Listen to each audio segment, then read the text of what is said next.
All right, we're here in British Columbia bear hunting. We're gonna do a little pack dump for you as to what I brought on this trip. Your pack dump's gonna be a little bit variable depending on the kind of hunting you're doing, what you're hunting. So for this particular trip, I brought a Kafaru pack. I really, like their packs. Packs are somewhat individual things, so I like the Eberly stock packs, Stone Glacier packs, Kafaru. It really just depends on the application and what you're doing. But I really love this Kafaru pack. To begin with, on this trip, I wasn't terribly worried about weight. We're kind of driving around on these roads and we're trying to do spot and stock. And in fact, sometimes we're just leaving the pack at the truck and trying to move fast, even chasing like hounds. And right there, like yesterday, what I did with mine is I actually dumped a bunch of the stuff out of my pack at the car and just took it empty with just my kill kit to get to the site of where we had the bear in a tree. In this pack, I like to compartmentalize things and put things in stuff sacks. This is a Stone Glacier tarp. These can be handy for, I could string this up here in the trees right now and give myself shade. I could keep the rain off myself. I could lay it out and put meat on it. I could use it as a shelter. A lot of different things that you can do with these tarps. Got some water bottles in here. I usually keep my rain gear in a stuff sack.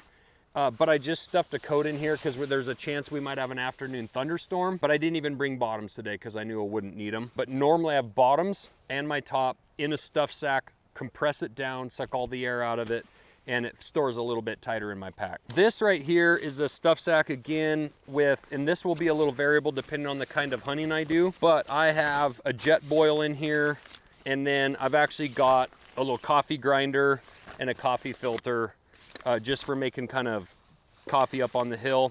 I'm not packing any food really in this bag today, but like usually with my jet boil, I might have like a peak refuel meal or something like that.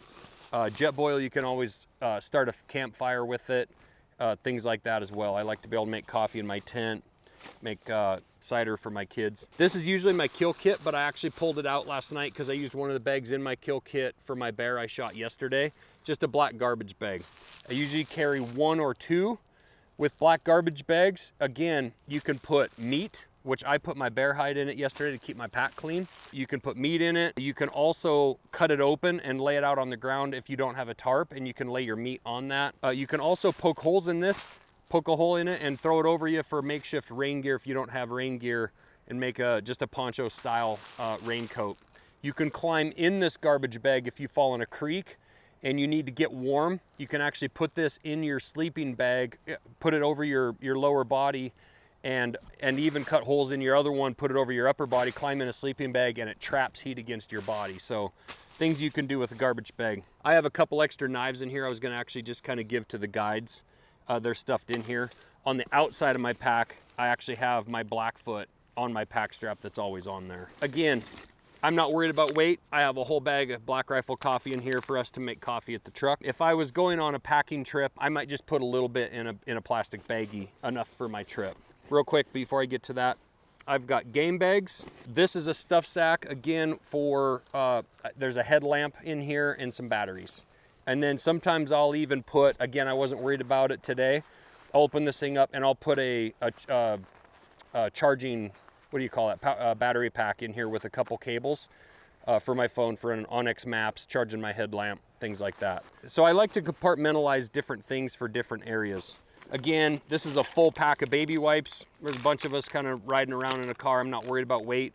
Here again, I would put baby wipes in a plastic baggie, just kind of enough that I would think I would need for the trip, so I don't have to start cutting sleeves off my shirts to wipe my tushy.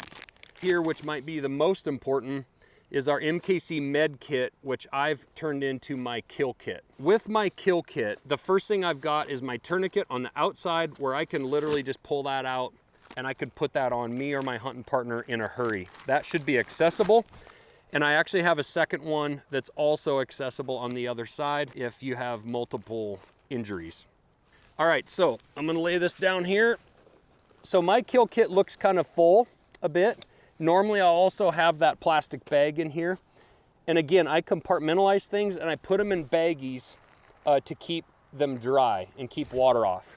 And the baggies can come in handy later, but I've just got some meds, right? Some ibuprofen, some bee sting stuff, some Neosporin, Band-Aids.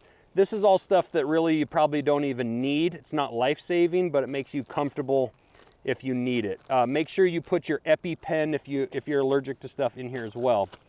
A different compartment here is a bag with paracord, a sharpening stone, batteries, lighter, gloves, extra bands for my elk bugle, black tape for taping my tag on the animal. That's about all that I've got in there. Actually, this flagging tape is usually in it. I was tracking my bear yesterday. You can take flagging tape off when you're trying to find blood and start hanging it so you can look back and try to get a path that animal might be on, or you can go back to your last sight of blood when you can't find the next drop, so you're not continually looking for blood you already found. To the most important part of the kit, this comes in our MKC med kit, quick clot gauze. We've got rolled gauze here for making like a bandage, rolling around your arm. I think this is 4 yards of it. We've got a nasal pharyngeal for getting an airway, and a compression bandage, again for wrapping around your arm or a leg, compression bandage. And then high fin chest seal vent. These chest seals are, if you're walking along these logs, which we've been doing a ton of it, they've got all these broken stobs sticking up. If your buddy falls off of that, or your kid falls off of that, and he runs a stick through his chest cavity or his rib cage and into the lungs, you can just peel this open, pull that out, and slap it on that. It's called like a sucking wound. It'll keep you from breathing air into your lungs through that hole, and that way you can still continue getting air through your mouth into your lungs. This can also work as something that you can just put over a wound to seal it off from flies or from whatever, dirt, stuff like that. So that's what's in my pack. The other thing I've got in here, I've got nozzler bullets in here, and then I also keep my licenses, my hunting licenses, so they're handy, and they're always in the same spot in my pack all the time. I can always find them, so they don't leave that spot. All right, and so the last thing that I've got as part of my kind of quote-unquote pack dump is my bino harness. And in that bino harness, I've got my rangefinder, my Leupold. It's a full draw 5 because I archery hunt, so I like the math that it does for you for the angle compensating. It was really handy, like shooting up at a bear in a tree. I've got my inReach, which I have a message from my wife on right now, clipped on me at all times. The other thing I like to do with my rangefinder is I actually tied some paracord on there. If I range with it, I can just drop it and it can hang, so I can just clip my release on my bow and shoot. I don't need to worry about jamming it back in a pocket. I had a bear the day before yesterday at 39 yards. It's nice to not have to worry about getting it back in your pocket. I also have a pair of Leupold binos in here, and then I keep my wind checker. I have a bear squeaker call, a predator call if I had a bear close. I brought a little squeaker if I needed to bring him in another 20 yards, 15 yards, make him curious, or move him just a little bit out of some brush. I have a little bear squeaker just to give him a little different look. But I would normally, like in elk season, have my reeds or my bugles, or extra little bugle latex pieces for my my bugle piece in there. And then a lot of times in rifle season back here, I will also tuck a pistol. I've got a little SIG pistol that I tuck in there for protection from bears.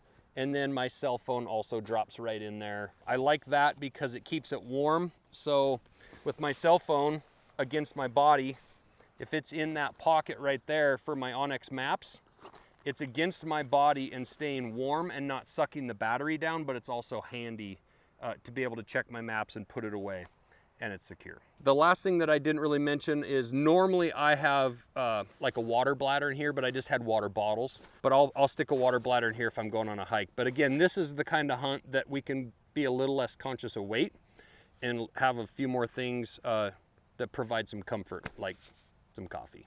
So that's what's in my pack for this bear hunt.